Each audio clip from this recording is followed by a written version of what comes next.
ரொம்ப ஒரு ஷாக்கிங்கான விஷயம் தான். கடைசி நிமிஷத்துல கூட ரெக்கவர் ஆகி வந்துருவாரு அப்படின்ற மாதிரி நினைச்சிட்டு இருந்தோம். பட் வரல. அது ரொம்ப ஃபைட் பண்ணாரு. பட் வைட்டல் சொன்னோன்னா ஃபெயிலியர் ஆகி ஒரு சுச்சுவேஷன்ல வந்து குடன்ட் த்ரைவ். அந்த இது என்னதான் ஆக்சிஜன் சப்ளைஸ் அதெல்லாம் வச்சாலுமே அதனால ரெக்கவர் ஆக முடியாத ஒரு சுச்சுவேஷன் போயிட்டாரு.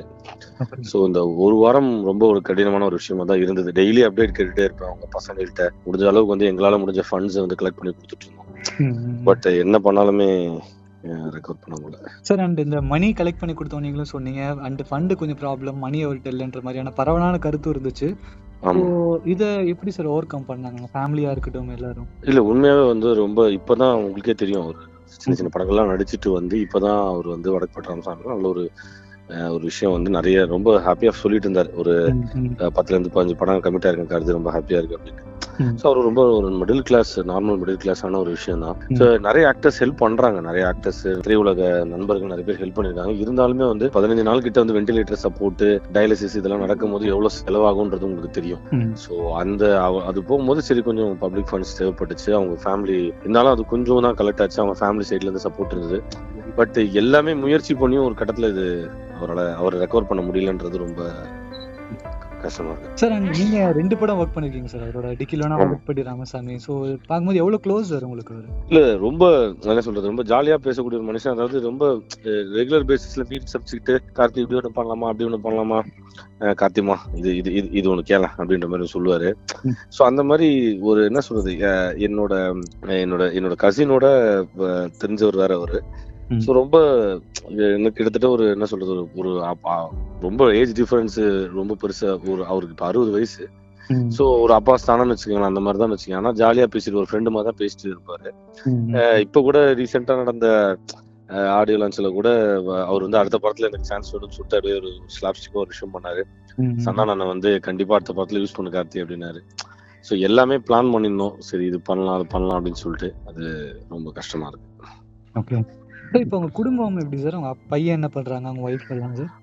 அவர் ஒரு மூத்த பையன் வந்து ஐடில ஒர்க் அவர் பண்ணிட்டு இருக்காரு, இன்ஜினியரிங் முடிச்சுட்டு. இளைய பையன் வந்து காலேஜ் படிச்சிட்டு இருக்காரு.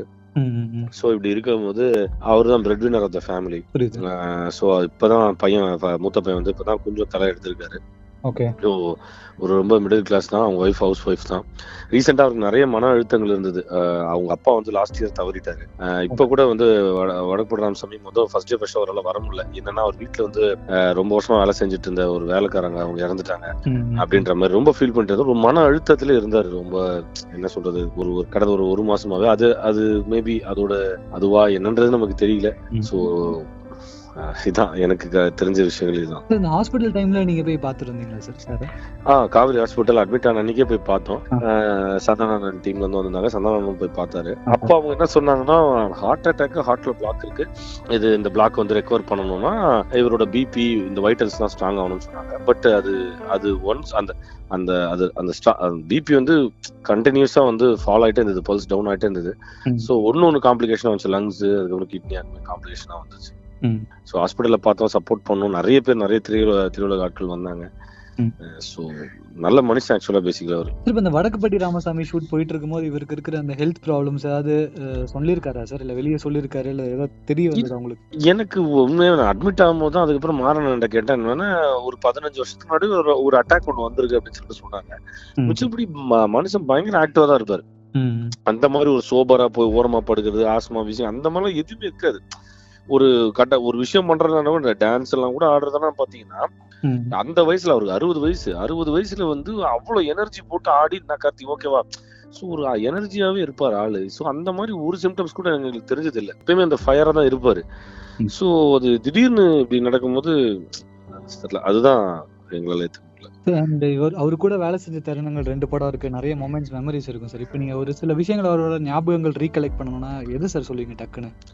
இல்ல எனக்கு இந்த 2 படங்கள்ல வந்து மெமரிஸ் வந்து ரொம்ப ஏராளம்னு வச்சுக்கோங்க.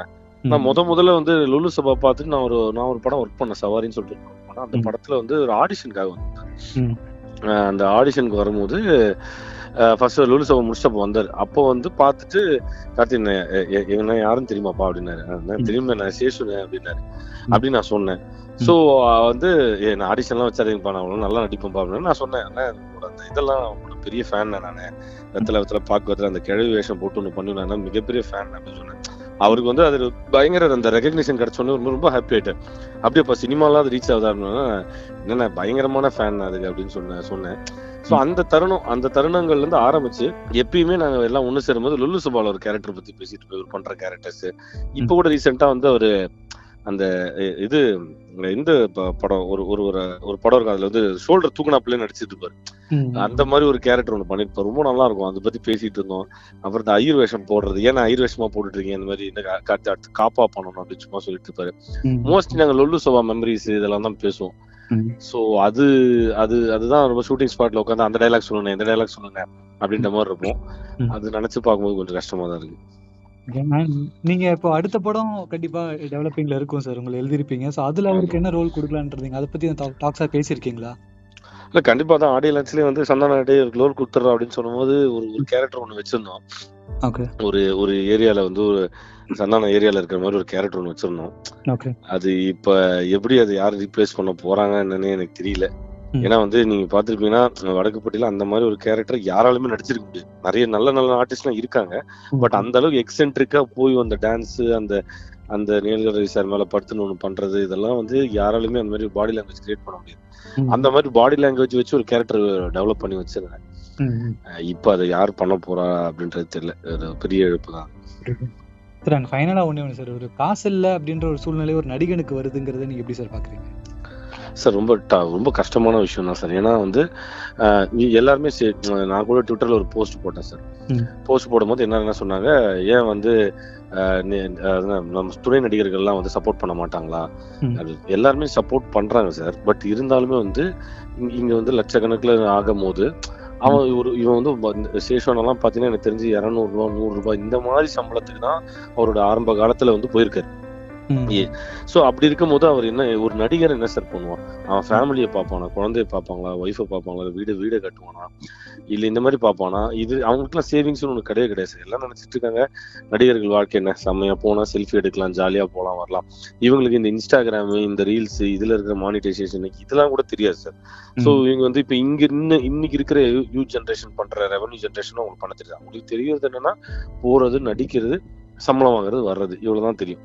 அது டிடிஎஸ் பிடிச்சா கூட அந்த டிடிஎஸ் எப்படி ரெக்கவர் பண்றது வரைக்கும் தெரியாத நிறைய நடிகர்கள் இருக்கு. அந்த மாதிரி ஒரு நடிகர் தான் சேஷு.